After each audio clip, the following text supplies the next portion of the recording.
Bonjour à toi, ici Gauthier pour la chaîne Faisons le mur. Aujourd'hui il fait beau, les oiseaux chantent et c'est le moment rêvé pour aller faire un petit barbecue sur le chantier.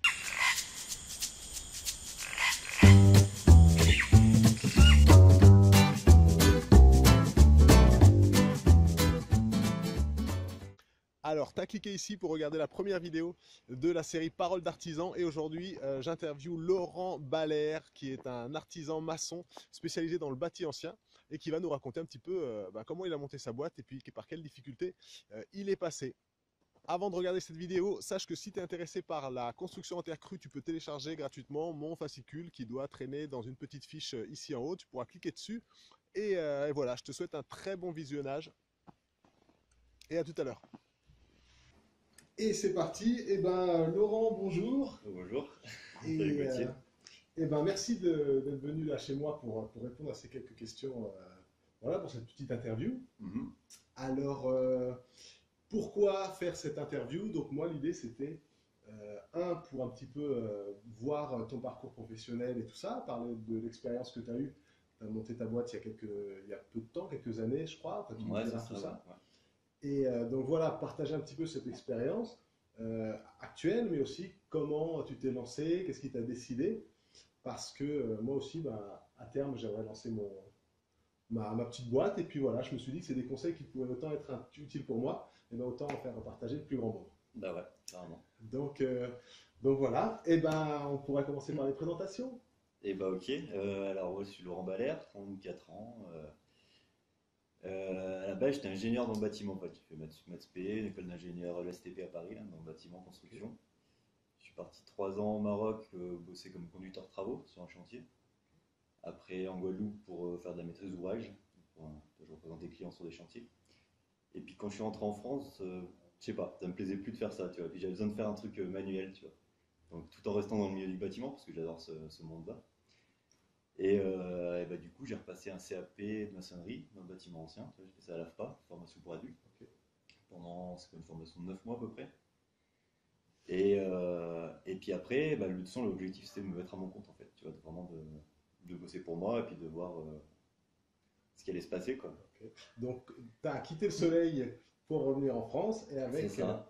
Mais, avec pardon, oui. mais voilà, ouais, même avec un autre objectif, tu vois, c'était vraiment une coupure de l'ancien métier quoi. Ok. Et tu savais que c'était pour monter ta boîte à toi ou tu envisageais éventuellement de travailler pour quelqu'un, d'être Non, non, salarié? c'était vraiment de monter ma boîte, ouais. Ouais, c'était le but, quoi.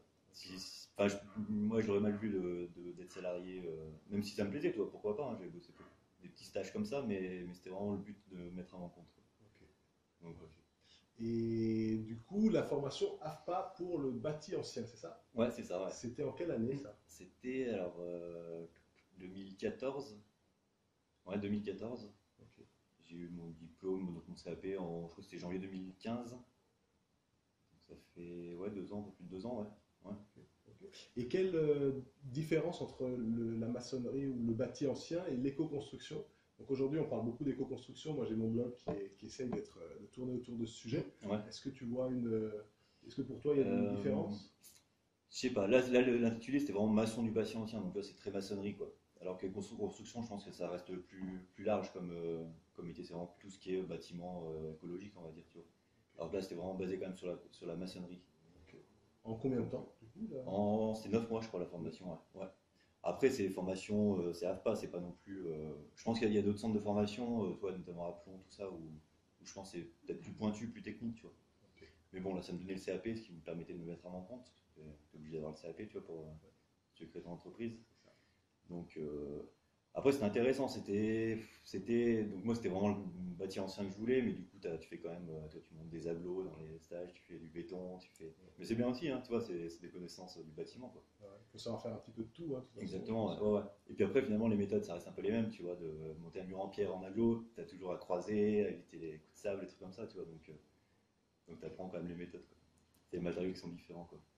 Ok. Et alors, au sortir de cette formation, tout de suite auto-entreprise ou sous Ouais, tout quelle de forme suite, tu t'es ouais. lancé? Ouais, haute entreprise, du coup, bah après, c'est assez facile les démarches, en fait, pour ça, quoi, pour créer ton entreprise, tu vois. Donc, il y a une formation de quoi, 3 jours à la Chambre des métiers, où bon, c'est assez basique, mais tu vas avoir il y a des assurances, il y a un banquier qui va venir, tu vois, des petites interventions comme ça où il t'explique un peu, puis toutes les différentes donc SARL, EURL, tout ça, tu vois. Les statuts, ouais. Mais bon, souvent quand tu fais cette formation, tu sais déjà ce que tu veux faire en fait. Donc, Ok. et puis après, tu fais un dossier à la chambre des métiers. C'est assez rapide en fait. Et c'est parti. Ouais. Alors ça, c'est le côté pour créer ta boîte, tu vois. Donc en fait, ce qu'ils te demandent, c'est, bah voilà, si tu veux être maçon, faut un CAP. C'est vraiment la condition, tu vois.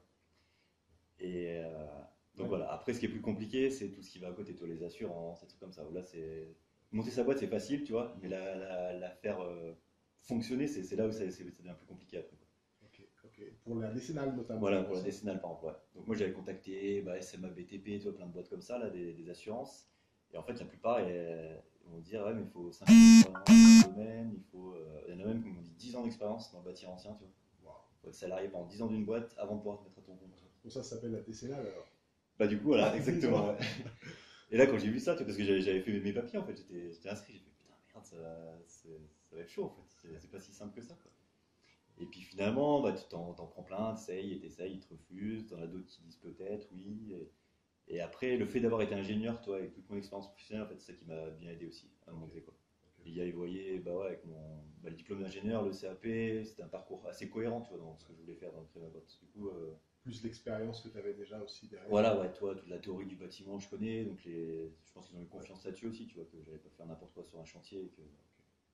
Donc c'est vrai que c'est la partie un peu plus compliquée, ça. Après, côté par exemple financier, banque, j'ai pas eu à le faire parce que j'ai pas fait de crédit ni rien pour monter ma boîte pour investir. Donc, mais je pense que ça aurait été aussi un souci. Auto-entrepreneur, c'est pas le statut. Et ça, c'est pareil, tu vois, les assurances, auto-entrepreneur, ils tiquent un peu dessus. Ouais, ils aiment pas trop. Ouais, ouais, ils préfèrent un truc SARL, tu vois, bien carré, avec un comptable, avec tout ça, tu vois. Mais bon, au final, Ça a je été. pense que ouais, c'est gérable, ouais, ouais, ouais. Ok. Et ton investissement de départ alors, qu'est-ce que tu es parti Euh, avec quoi pour ton et premier client, ben, qu'est-ce que tu avais quand tu allais chez ouais, eux? alors le but c'était vraiment de monter tout seul en fait, tu vois, de pas prendre de salaire ni rien et de partir avec le minimum en fait. Je voulais pas justement faire des crédits pour investir parce que je savais pas quand je me suis lancé là-dedans, je savais il y allait avoir du boulot, tu vois, mais sans vraiment savoir combien de temps, etc. Tu vois. Donc je suis parti avec une Gamache, une truelle, une pelle, en gros c'est ça quoi. Ma voiture c'est une Clio, tu vois, j'ai foutu Ouais. les grosses poubelles noires là dans le coffre là. Je mets 2 poubelles noires dans le coffre, j'ai rempli de sable, de gravier, Ouais. puis je pars sur les chantiers comme ça. Et au Waouh. final, Donc pas besoin de camionnette, en tout cas pour commencer, donc de non, pas de remorque. camionnette, pas de remorque, pas de bétonnière, tu vois, j'ai tout fait à la pelle, dans la brouette. Non, franchement, ouais, vraiment le truc minimum quoi. Et puis petit à petit, j'ai investi, tu vois, même un petit marteau piqueur après. En fait, en fonction des chantiers, tu vois, que je savais qu'il allait avoir besoin de tel outil, bah, je l'achetais à ce moment-là, tu vois. Mais pas anticiper au début, plutôt Ok. revoir au fur et à mesure, Ok. petit à petit, quoi. Et du coup, c'est les chantiers qui te finançaient les outils au fur et à mesure. Donc voilà, exactement, ouais, ouais, ouais. Ok. Mais c'était dans le but aussi justement de voir vers quoi ça allait, tu vois, plutôt que d'investir tout de suite au départ, et puis ça marchait pas, bah, c'est un peu galère, tu vois. Je préfère y aller petit à petit, et puis pareil, prendre des petits chantiers au début, tu vois, où t'as pas besoin de trop de matos, et puis au fur et à mesure, bah, voilà, quand t'es équipé un peu, tu peux prendre des trucs un peu plus gros, tu peux. Ok. Et à ce moment-là, quel était le chantier idéal pour au début, entre le début et maintenant, est-ce que tu as changé ton type de chantier? C'est toujours un peu le même? Ouais, alors j'ai fait beaucoup de petits chantiers parce que c'est pareil, tu en étant tout seul. Et puis moi je préfère faire dans les petits chantiers qui vont pas durer trop longtemps, tu vois. J'ai fait 2 gros chantiers, donc une grange emplisée là que j'ai retapé, avec pas mal d'ouvertures à faire, des enduits et tout. Un autre chantier là, il y a pas longtemps là, que je suis encore dessus, une grosse maison en pierre où alors là c'était tout démolir, de faire avec des ouvertures. Et les gros chantiers comme ça, je sais pas, ça prend du temps, tout seul tu t'arrives à gérer, tu vois, mais c'est du boulot, c'est de la fatigue aussi, mine de rien. Donc chantier idéal serait plus des petits chantiers, tu vois, des petits chantiers d'enduit, des petits chantiers, même une ouverture, tu as une petite ouverture à faire, c'est gérable tout seul, tu t'arrêtes bien, pas besoin de trop de gros matos, ou dans le pisé, t'as assez à défaire. Et puis ouais, donc plutôt des petits chantiers, tu vois, que tu peux faire tout seul, que tu peux. Ok. Ça c'est bon. Et puis tu trouves pas mal de clients là-dessus aussi, parce que les grosses entreprises, elles vont pas les prendre ces chantiers. Et, euh, et ouais, c'est vrai quand t'es tout seul aussi, t'es plus réactif, tu vois. Un gars qui t'appelle, il a un petit enduit à faire, ça te prend 3 jours, bah, tu peux y aller la semaine d'après quasi, tu vois. Tu passes les 3 jours dessus, le client est content, et du coup il en parle, etc. Ça c'est un avantage aussi, je pense, de bosser seul, quoi. Ok, ça, c'est un point super intéressant de se dire Mm. que Eh ben, les petits chantiers, ouais, les grandes boîtes ne peuvent pas forcément C'est les ça, ouais. assurer, Même quoi. même les grandes boîtes, tu vois, même les boîtes qui ont des salariés, en fait, finalement, il faut les occuper, les salariés, en fait, quoi. Donc, normal, tu vois, tes salaires à payer. Donc, des petits chantiers de 3 jours, tu vas pas forcément les prendre. Ou vraiment, quand tu as un creux. Et les clients, ils demandent beaucoup ça, en fait. Ok. Ils demandent beaucoup. Bah ouais, souvent, tu appelles un artisan, il va dire, bah, je suis pas disponible en 6 mois, en 7 mois, tu vois. Et c'est comme ça, hein. Mais du coup, les clients, quand tu peux leur dire, bah ouais, dans 2 semaines, je peux venir, ils sont contents, tu vois. Ça. Donc, ouais, ouais. Ok, C'est un bon ok. avantage, ça, je pense. Et le fait d'être plutôt en zone rurale, tu vois ça comme un avantage? Ou est-ce que ça, en ville, ça aurait été plus Euh, facile? non, je pense plutôt un avantage, tu vois, notamment en bossant dans le bâti ancien, donc les maisons pisées en pierre. Déjà, je pense que tu trouves plus de clients comme ça. Et je sais pas. Alors après, je pourrais pas te dire exactement. Est-ce qu'il y a plus d'artisans qui sont en ville ou à la campagne? Je sais pas. Moi, je sais que moi, je suis vers le Nord-Isère, tu vois, où il y a pas tant que ça. Et puis surtout spécialisé là-dedans, en fait. Ok. Donc les clients, ça va assez vite, en fait. Bouche à oreille. Du bouche à oreille, voilà, ouais. Et puis des vieilles maisons, il y en a plein. Des vieilles maisons qui tombent un peu en ruine, il y en a plein aussi. Ou des gens qui rachètent des vieilles maisons, tu vois, mais qui connaissent pas trop, qui veulent retaper et tout. Après, tu as aussi tout ce qui est logistique, tu vois, c'est plus facile de bosser à la campagne, même pour faire livrer des matériaux qu'en ville, tu vois, en centre-ville. Ouais. Je sais pas trop comment le gérer. Là, le petit chantier que j'ai fait, le chantier que j'ai à Coublevis, là, c'est galère pour ça, tu vois. Des petites ruelles et tout, les livreurs, ils galèrent un peu à livrer. Ouais, parce que là, du coup, Donc, tu as fait livrer enfin, une bonne partie du matériel que tu ouais, voulais, donc quoi. tout ce qui rentre pas dans la Clio, on va dire. Oui. Donc, il y a pas mal de choses. Et sinon, ouais, je fais tout livrer sur le chantier, quoi. Ouais, Ouais, ouais. nickel. C'est pas mal aussi, hein. C'est vrai que dans les big bags, tu vois, en plus, c'est pratique, tu vois. Tu fais ton big bag de sable, tu te le poses, c'est propre. Donc ouais, c'est cool pour ça. Et les clients, alors, comment est-ce qu'ils perçoivent le travail dans le bâti ancien? Parce que maintenant, il y a beaucoup de choses qu'on fait d'une manière ultra conventionnelle et Mhm. puis en prenant tous les raccourcis possibles. Ouais. Est-ce que l'éducation, entre guillemets, des clients se fait bien? Quelle Alors approche tu as? c'est marrant en fait parce que t'as beaucoup de gens en fait, ils vont voir déjà au minimum, tu vois, au moins cher, quoi. Donc, euh, donc forcément, dès que tu vas faire des trucs toi, les enduits à la terre, à la chaux et tout, tu vas être plus cher qu'un petit artisan qui va te faire un truc vite fait au ciment et tout. Après, tu sens que quand même les gens qui achètent, tu vois, une vieille maison, quand une vieille maison pisée en pierre, tu vois, tu sens qu'il y a quand même une culture qui commence à venir, qui se disent, ouais, faut pas faire n'importe quoi non plus dans ces maisons, tu vois. Ou autrement, c'est parce que n'importe quoi a été fait, du coup, ils ont des problèmes d'humidité, ils ont des trucs comme ça, tu vois. Donc ils se disent qu'il y a un souci, il faut faire les choses bien, tu vois. Donc tu as une espèce de culture comme ça qui se met doucement en place.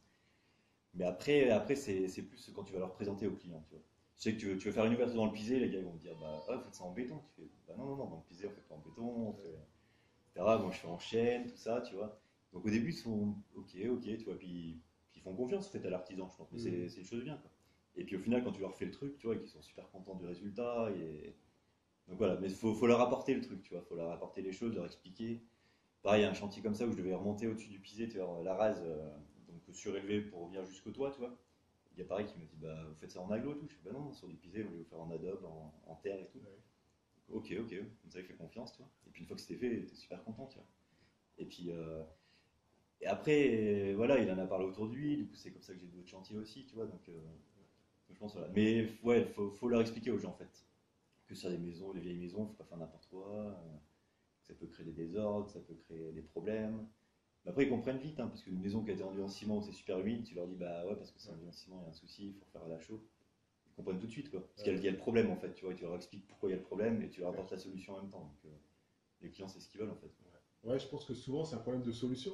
Que les gens ils comprennent bien l'intérêt d'utiliser certains matériaux plutôt que C'est d'autres, ça, ouais, ouais. mais il n'y a personne pour leur proposer la bonne solution, quoi. Ouais, voilà, ouais, ouais, ouais. Et puis leur expliquer aussi le truc, quoi, de leur dire que bah non, le ciment ça bloque l'humidité, ça respire pas, tu vois. Vraiment, je pense qu'il y a. Mais les clients, souvent, ouais, ouais, ils sont curieux de ça en fait. C'est Ouais. juste qu'ils connaissent pas en fait, quoi. Donc, toujours le temps de s'intéresser en amont, quoi, Ouais, forcément. voilà, ouais. C'est pas forcément évident non plus de trouver des informations là-dessus, quoi. Ouais, ouais. Et même des artisans en fait aussi. T'as beaucoup d'artisans traditionnels ouais, qui font un peu. Bah, tu vois, sur les maisons pisées, t'es les enduits, les façadiers qui font des enduits, enduits Tout et ciment n'importe sur du quoi. pisé, quoi. Ouais, ouais. Donc ouais. Mais non, mais c'est intéressant justement. Et puis les gens qui sont curieux de ça, tu vois, c'est agréable de travailler pour des gens comme ça aussi, tu vois. Parce que tu as une espèce d'échange en fait, tu vois. Tu leur apportes un savoir, ils t'apportent le support en fait pour faire tes choses et tout. C'est super intéressant. Et ils repartent avec la fierté aussi de se dire, de Ouais, pouvoir se vanter d'avoir une ouverture avec un atout en chaîne, et ouais, puis voilà, voilà, exactement. de Ouais, tout ouais, ça, ouais. quoi. Les enduits à la terre, c'est pareil, les gens.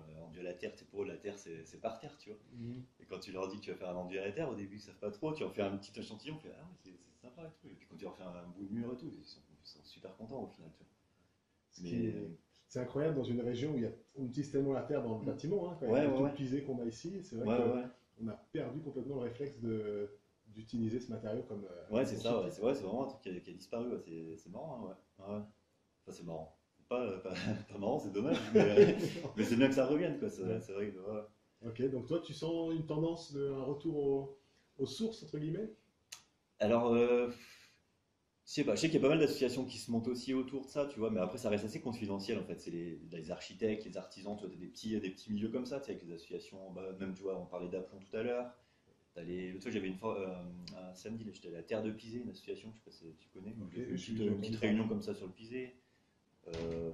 T'en as plein, je sais plus, j'ai pas en tête comme ça, tu vois. Mais ça reste un peu confidentiel, t'as pas de particuliers vraiment qui vont venir là-dedans, quoi. Mais par contre, c'est entre artisans, entre architectes et tout, ça se développe pas mal.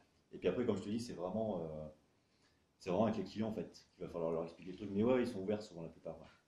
Ouais, ouais, quand tu leur expliques les choses. Excellent. Et du coup, ça fait combien de temps alors que tu as ta boîte? Alors la boîte, du coup, j'ai dû créer, c'était en mars 2015, je crois. Donc ça fait un peu plus de 2 ans. Ok, Mars 2015, et mon premier chantier, ça devait être mai-juin 2015, tu vois, au printemps qui a suivi après, quoi. ok. Donc c'est le chantier La Grange avec le linteau en chaîne là, que j'ai Ok, est-ce changé. que c'était derrière les barbiers? C'est là où on s'était vu? Non, c'était Non, non, celui-là. c'était à la Rongie. Ah, Une vieille grange en pisé, ouais. Ouais. ok, ok. Donc, coucou aux Chabonnais qui nous regardent. Donc, super. Et ouais, c'était celui-là. Après, j'ai fait quoi? J'ai fait une ouverture dans une maison classique en agglo, tu vois, parce que bon, quand tu te lances, il faut en trouver des chantiers quand même, il faut que ce soit vivable comme activité, quoi. Donc ça m'est arrivé de faire aussi des chantiers. Après, c'est pas désagréable non plus, tu vois. Le but, c'est quand même de se lancer dans l'ancien, mais faire des travaux dans le bâtiment, c'est toujours intéressant, tu vois. Et est-ce qu'il y a eu qu'est-ce que tu as appris? Est-ce qu'il y a eu des erreurs que tu pourrais partager avec nous? Tu t'es dit, tiens, ça, je pensais faire comme ça, mais en fait, c'était une mauvaise idée. Il y a eu des surprises Des erreurs sur chantier, tu veux dire, sur par exemple? chantier, par exemple? Alors déjà, le truc, c'est que toi, en partant tout seul, j'ai toujours fait attention à me dire, ce chantier, si je le prends, je serai seul, est-ce que je peux le gérer, tu vois, avant de faire le devis, quoi. Je sais qu'il y a des devis que j'ai pas fait parce que je le sentais pas, en fait, que tout seul, c'était pas gérable, quoi. Donc déjà en amont, quand tu vois le chantier, tu te dis, ouais, non, ça tout seul, j'y arriverai pas, quoi. Donc cela, déjà, tu les mets de côté. Après, sur place, c'est pas forcément des erreurs, c'est plus, tu vois, t'as réfléchi un peu au truc, comment tu vas faire, et puis en fait, tu arrives sur place, tu fais, merde, comment je vais faire, en fait, quoi, il faut le faire, tu vois. Donc notamment, tu vois, quand tu fais des ouvertures en chaîne, en fait, chaîne, ça pèse, quoi. Donc quand tu as des gros linteaux à monter, tu fais, putain, comment je vais faire? Puis du coup, t'es équipe, j'ai un petit treuil électrique, quoi, Ok. et puis tu arrives à monter le truc, ouais, tu arrives à démerder, en fait, tu cherches des solutions, quoi. Et c'est beaucoup de réflexion, en fait, avant de faire les choses, quoi. Et peut-être que justement, du coup, tu évites les erreurs aussi, tu vois, Ok. de bien réfléchir avant de faire les trucs, quoi. C'est un autre plaisir aussi, hein, de se poser là, de s'asseoir, de regarder, et Ouais, ouais, puis mais c'est essayer de super, ça, comprendre, moi j'adore, ouais, ouais, ouais. trouver des solutions, c'est magique. Ouais, ouais. Et tu vois, c'est le truc que justement, quand j'étais ingénieur, il me manquait en fait. Parce que tu fais les trucs, en fait, tu vas dire, regarde faire les choses, quoi. Alors, moi, j'avais envie de les faire, tu vois. Tu réfléchis au truc, mais t'as la théorie, mais sans la pratique, tu vois. Alors qu'aujourd'hui, finalement, t'as les deux, tu vois. Ouais. T'as la côté, bah ouais, tu réfléchis, comment tu vas faire, comment tu vas t'approvisionner, tout ça. Et puis après, tu le fais, quoi. Toi, c'est vraiment le truc complet du début à la fin, quoi. Ok. Donc, c'est vrai que c'est super intéressant, ouais. Après, du coup, pour en revenir aux erreurs, comme ça, j'ai pas. Non, ah bah si, tout à l'heure, ce que je te disais, un chantier l'année dernière, tu vois, un chantier en plein hiver, une vieille maison pas habitée, tu vois, où pourtant j'avais le petit chauffage et tout, et le matin je suis revenu, l'enduit avait gelé, tu vois. Ah oui. Donc t'arrives, tu vois tout l'enduit qui est en paillettes et tout, donc tu pètes et tu recommences, tu vois. Ouais. Donc des trucs comme ça, quoi. Après, c'est pas des grosses erreurs, toi, c'est pas des trucs où le bâtiment va souffrir ni rien, tu vois, c'est juste que tu perds du temps en fait.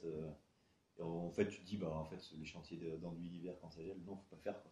Voilà. Et c'est là où tu te rends compte que vraiment il y a des normes à respecter, tu vois. Mais je crois que les anciens ils faisaient ça, tu vois. En gros, les anciens, à partir du mois d'octobre jusqu'à, je sais pas, peut-être mars-avril, ils faisaient plus d'enduit, quoi. C'est autre chose, hein. Et en fait, ils avaient carrément raison. Ok. Et en termes de devis, parce que moi, une des difficultés que j'imagine quand tu te mets à ton compte, c'est que tu as la responsabilité totale du devis et des travaux. Et Ouais, est-ce que là, tu as bien réussi à rentrer dans les fourchettes des ouais, alors estimatifs, on va dire? ça c'est vraiment pas évident. Les devis, même aujourd'hui, tu vois, je sais pas. sais pas, je crois que je suis pas assez cher en fait, je me rends compte par rapport à d'autres artisans. Alors après, c'est pareil, avec le statut auto-entrepreneur, les artisans ils vont dire ouais, mais vous pouvez faire des prix moins chers, etc. Tu vois. Ouais, je pense, tu vois, je pense que c'est vrai. D'un côté, c'est vrai, mais à côté de ça, tout ce qui est investissement, bah, c'est pour toi en fait. Tu peux pas le mettre dans ton entreprise, donc tu vois, il y a des avantages et inconvénients des deux. Sur les devis, je sais pas, c'est pas évident. En fait, tu chiffres, tu vois, tu sais les matériaux que tu vas utiliser, donc ça c'est facile à chiffrer. Le temps que tu vas passer, tu as une idée à peu près, mais dans l'ancien, c'est pas évident, tu as toujours des surprises, tu vois. Un enduit que tu vas péter, tu te dis en 2 jours c'est pété, et puis en fait non, tu as ça de ciment, c'est au marteau-piqueur, et ça tombe pas, tu vois. Des fois ça tombe par plaque entière, enfin, du coup le temps c'est pas forcément évident à chiffrer. Et après c'est le montant, tu vois, c'est compliqué en fait. Tu dis, tu vois, tu as le montant en bas de ton devis, tu dis, putain, mais moi je paierais pas ça, c'est trop cher pour payer. Et en fait, finalement, non, parce que quand même, tu vends ton savoir, tu vends tes mains, donc c'est pas. Et du coup, les gens, et j'ai jamais eu de soucis, tu vois, personne m'a dit que j'étais trop cher. Je me suis toujours rentré dans mes frais, tu vois, j'ai jamais perdu d'argent sur un chantier. Après, c'est pareil, tu vois, tu t'adaptes au client aussi quand tu as des petites bricoles à faire, mais que tu sais qu'après, tu peux avoir d'autres choses, donc vois, c'est de la négociation après, plus du côté comme ça, quoi. Je sais qu'il y a des clients où j'ai fait 3 4 chantiers chez eux, donc des fois, tu fais un espèce de devis cadeau, tu vois, on va dire, enfin, tu vois, c'est de l'arrangement comme ça, parce que tu sais qu'il y a d'autres choses, ou qui t'apporte un autre client, enfin, tu vois, c'est vraiment adapté au cas par cas, quoi. Ouais, du relationnel aussi. Ouais, voilà, ouais, ouais, ouais. Mais c'est vrai que c'est le côté pas évident, ça aussi, de faire des devis, quoi. Surtout là-dedans, tu vois, des trucs. Monter un mur en aglo, bah, tu vas sur internet, tu as 50 000 devis, tu sais que c'est tant en mètre carré, donc à l'arrière tu te cales là-dessus, quoi. Mais des ouvertures d'enduit pisé, des enduits chauds à la terre, des trucs comme ça, c'est pas simple quoi, de faire un prix. C'est vraiment au cas par cas en fait. Et en termes de fourniture, est-ce que si on veut se cantonner au bâti respectueux, à la maçonnerie respectueuse, Ouais. est-ce que c'est difficile de trouver de la Et fourniture? ben non, tu vois, t'as Alliance 4, tu connais Alliance 4 Oui. à Comel, là, et franchement, moi, tous les trucs, bah, tu vois, la terre, même j'avais fait, chez ma mère, j'avais fait du Tadlac, tu sais, l'enduit marocain, donc poudre de marbre, choix aérienne, tout ça, bah, tu trouves tout chez eux en fait. C'est super pour ça, quoi. Ok. Ouais, on a la chance Et d'avoir Alliance 4 pas trop loin, nous ouais, aussi. ouais, ça, ouais, tu vois, les adobes en terre, c'est pareil, ils les font sur place, et donc ça, c'est vraiment un avantage. Je pense qu'il y a des endroits, je pense, où tu galères plus, quoi. Ouais. Après, tout ce qui est sable, truc, je pense que c'est les matériaux traditionnels, tu vois, enfin les fournisseurs traditionnels, moi, mais vraiment les trucs techniques, heureusement qu'il y a eux, ouais. Ouais. Il y a Marinature aussi à Moiran, j'ai deux, trois trucs, des pigments, des trucs comme ça chez elle, de la terre aussi. Donc ça, c'est un avantage, ouais, parce que si t'as pas ça. On est bien placé, c'est vrai. Ouais. Après, j'avais essayé, tu vois, je m'étais fait des petites adobes aussi, j'étais fait, bah, souvent quand je pète, je fais une ouverture dans le pisé, je le récupère, tu vois. Ouais. J'essaie de le tamiser pour faire des enduits ou pour faire ouais, des petites adobes, je m'étais fait des petits boules et tout. Mais c'est du temps aussi, tu passes du temps, un temps fou là-dessus, quoi, Ok. à faire. Donc c'est vrai que des fois Ouais, c'est c'est plus vrai. facile d'acheter des trucs faits chez un fournisseur, surtout qu'il y a lance cadre à côté, quoi. C'est vrai que c'est pratique pour ça. Et qu'il sur le chantier, tu vois. Donc ouais. Donc Nickel. pour ça, ouais. Je sais pas s'il y a des régions, je pense qu'il y a des régions c'est plus compliqué quoi, à trouver peut-être. Ok. Ouais. Et voilà, bah, je crois que moi j'ai fait à peu près le tour des questions que j'avais imaginées. J'ai encore une petite série de 5 questions un peu du tac au tac, Ouais. comme ça, voir ce que tu en dis. Donc, ton chantier idéal, qu'est-ce que c'est? Qu'est-ce que tu D'accord. aimes? Voilà, ton chantier idéal. Ok. Bah alors comme je t'ai dit, le fait d'être seul, moi c'est les petits chantiers, j'aime bien. Tu vois, les petits chantiers où tu passes pas beaucoup de temps dessus, parce que du coup tu as moins de préparation en amont, moins de fourniture comme ça, et puis dans un Clio ça passe, tu vois. Voilà. Tout ce qui rentre dans la Clio, c'est Ouais, bon. voilà, donc souvent c'est les enduits, tu vois, c'est sympa ça, les enduits. Donc autant chaud, terre, et puis en plus t'as vite le résultat final, tu vois, les clients ils sont tout de suite contents, quoi. Les ouvertures, j'aime bien, les ouvertures dans le pisé, franchement c'est assez sympa à faire. Et puis comme je disais, quand on enchaîne et tout, le rendu il est classe, et les clients sont super contents. Après c'est plus technique, et puis c'est plus de risque aussi, tu vois. Les ouvertures dans le pisé, faut y aller vraiment Ouais, c'est doucement, clair. beaucoup réfléchir avant. Expliquer, tu vois, quand on parlait tout à l'heure, expliquer aux gens, c'est que tu as des gars t'as un mur de 5 mètres qui veulent ouvrir sur tout le mur, tu vois, qui vont dire, ah, on veut une grande baie vitrée et tout. Tu fais, non, on peut pas faire ça, on peut pas faire ça, tu vois. Et alors, tu as des artisans qui vont leur dire, ouais, il n'y a pas de souci, tu vas les faire. Moi, j'ai vraiment ça, je leur dis tout de suite, ça je fais pas, faut pas faire comme ça. Ça, c'est important aussi, tu en as pas trop parlé, mais le respect du bâtiment, en fait, de l'ancien, tu vois. Pas faire n'importe quoi. Les gens bah, c'est normal, hein, ils achètent une vieille maison, c'est des petites fenêtres, il n'y a pas beaucoup de lumière, ils veulent des gros trucs. Et après, voilà, tu leur expliques, et puis après, c'est un compromis en fait. Du coup, euh, du coup, ce sera pas une grosse ouverture, ce sera un peu plus petit, mais c'est pareil, ils comprennent après quand tu leur expliques. Mais du coup, voilà, les ouvertures dans le pisé, j'aime bien ça aussi, ça fait des trucs sympas à faire. Et Après, ouais, ce serait plutôt les petits chantiers, quoi, les petits trucs. Après, les trucs très techniques, tu vois, du par exemple, du tas de lacs, j'ai jamais fait chez un client parce que ça, c'est de la maîtrise. Ça Mais prend, par contre, c'est sympa à faire. C'est vraiment sympa à faire, quoi. ça prend du temps, hein, mais c'est Ça vrai prend du que temps, c'est ouais, un ouais. beau rendu au final. Ouais, ouais. Ou après, les endus décoratifs aussi, mais c'est pas évident de trouver des clients pour ça, quoi. C'est parce que ça se vend beaucoup plus cher, c'est ça? Il faut Ouais, pas c'est plus tellement plus cher, de et puis temps les que. gens, ils y pensent pas non plus, tu vois, ils veulent refaire un enduit, faut que ça soit, voilà, Ouais. faut que souvent c'est pas trop cher, et puis, mais c'est cool, ouais, ouais, ouais, un petit chantier comme ça. Euh, Si, la maçonnerie, mais monter un mur en pierre, c'est excellent à faire ça, moi j'adore ça. Ok, cool. Donc voilà, c'était la prochaine question, Ouais. technique de prédilection. Donc, monter les murs en pierre, en maçonné. Tes passe-temps un peu personnels, privés, qu'est-ce qui t'anime Mhm. comme ça, en dehors du travail? Qu'est-ce que j'aime, je sais pas, l'activité sportive pas trop, si un petit peu, je me suis inscrit au volley, tu vois, cette année, je fais du Ok. volley en truc loisir, T'es sinon c'est grand, pas c'est bien, mal. hein. Ouais, ça aide, ça aide. C'est ça ou le basket, je suis pas trop. Ouais. Non, après, moi j'aime bien tout ce qui est extérieur, tu vois, faire le jardin, aller me promener, bricoler. Ouais, c'est vraiment important. Après, la musique un peu, beaucoup de lecture aussi, je lis pas mal, tu Ok. vois. Ah Un ben peu tout ça, les super, passe-temps. ça m'amène à la prochaine question. D'accord. Deux livres que tu conseillerais? Sur le bâti ancien ou pas Oh, forcément? ce que tu veux, quelque chose d'inspirant. Euh, quand j'ai changé, tu vois, quand je suis passé d'ingénieur à maçon, tu vois, c'est vraiment une période de transition dans ma vie où j'ai beaucoup réfléchi à plein de trucs, mais tu vois, pas forcément même qu'au travail, mais à la vie en général. Tu vois. Notamment, il y a un livre de Rousseau, alors c'est Discours sur les fondements et l'origine des inégalités. Inégalité par les hommes. Voilà, ce bouquin, il m'a assez. Donc, ça, je conseillerais aux Ouais. gens de lire Ok. celui-là déjà. Et après, un autre bouquin. Bah, dans le même truc, tu vois, La Boétie, tu vois, Discours de la servitude volontaire. Petit Ok. bouquin, celui-là, et Ok. c'est pareil, celui-là, je l'ai lu 50 fois et c'est mon truc de chevet, tu vois. Ok. Ou, Ah, je l'ai pas lu celui-là. Ah ouais, il vaut le coup, celui-là. Le discours sur l'inégalité parmi les hommes, j'ai essayé de le lire, je pense, 5 fois. Il est Ouais. surligné, griffonné de tous les côtés, mais j'ai pas réussi à le lire en une seule fois jusque-là. Mais ça fait aussi quelques D'accord. années, peut-être qu'il faudrait que je m'y remette. Ouais, ouais, mais c'est vrai, c'était vraiment des bouquins. Mais c'est pas évident à lire, mais des fois, tu prends juste une phrase, tu vois, t'as une phrase qui va te marquer, quoi. Ouais, ouais. Et donc, voilà, c'est des bouquins. Après, il y en a Ok, plein, nickel. ouais, je lis beaucoup, beaucoup. Mais surtout, sur tous les sujets, tu vois, vraiment plein de trucs qui m'intéressent, quoi. Ok. Et puis, ben voilà, moi j'ai fait le tour. Mhm. Maintenant, à ton futur, qu'est-ce que. Voilà, Ouais, comment tu vois les choses dans quelques années? bah, je sais pas, en fait, tu vois, je me dis, mine de rien, tu vois, la maçonnerie, c'est qu'on n'a pas parlé trop de ce côté-là, mais alors déjà, d'être seul et tout, c'est vrai que c'est sympa à bosser, tu vois, mais c'est vrai que par contre, physiquement, des gros chantiers, tu sens que c'est Tu les payes. plutôt, ouais, que tu payes, ouais, ouais, ouais. Donc je sais que je ferai pas ça, tu vois, je me dis pas, pendant 20 ans, je serai maçon, quoi. Et puis, je fais un peu en fonction, tu vois, de ce qui se présente à moi, quoi. Donc, par exemple, me retourner vers la formation, tu vois, former, je sais pas, pour des centres de formation. Bah, en restant dans le bâtiment, idéalement, ça serait. Parce que le bâtiment, la construction, c'est super intéressant pour moi, tu vois. Donc peut-être repartir là-dedans, tu vois, dans la formation, former les jeunes et tout. Parce que c'est pareil, tu vois, bah, c'est pareil, on en parlait tout à l'heure, tu vois, il y a énormément de boulot dans ces métiers-là, en fait, dans le bâtiment, quoi. Autant électricien, plombier, puis c'est des boulots intéressants, tu vois. Mais qui sont mal vus aussi, tu vois, mine de rien, quoi.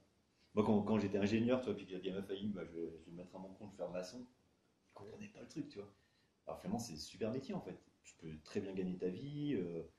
Et puis, tu as un savoir, en fait, tu vois, savoir faire quelque chose de tes mains, c'est magique, ça. Donc, je me dis, voilà, peut-être retourner dans l'information, ça peut être intéressant comme suite, quoi. Après, comme je te dis, je vois comment les choses se présentent, et puis on verra. Je laisse venir. Ouais, voilà, exactement. Ok. Eh ben Laurent, est-ce que tu veux nous donner peut-être voilà, ton nom complet, où est-ce que tu te situes Ouais, géographiquement, s'il y a des gens qui seraient intéressés par t'avoir, je mettrai aussi tu certainement un peux mettre lien, ouais, voilà, mes coordonnées, ouais. les Moi, c'est coordonnées en Laurent dessous. Balaire, je suis à Chabon pour l'instant. Ouais, en train peut-de bouger, mais sur Chabon. Et bah, le mieux, c'est que tu mettes les coordonnées après sur le site, ouais, tu mettras.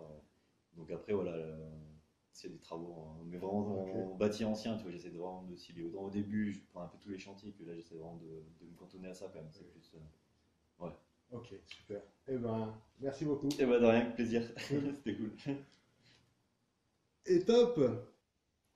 Bon, j'espère que la vidéo t'a plu. Si c'est le cas, n'hésite pas à laisser un petit pouce bleu, abonne-toi à ma chaîne pour voir plus de vidéos de ce genre et partage-la ou bien fais tourner à des personnes qui seraient éventuellement intéressées par le sujet. Donc je te remercie pour ton attention. Voilà, si tu es intéressé par le bioclimatisme aussi, je mettrai les vignettes à gauche à droite pour voir ma série de vidéos sur le bioclimatisme. Et en attendant, moi je file à mes merguez. Allez, ciao ciao! Ah oui, si tu connais des éco-artisans qui pourraient être intéressés par une interview, si tu es éco-artisan toi-même, eh ben n'hésite pas à me le faire savoir dans les commentaires. Bye!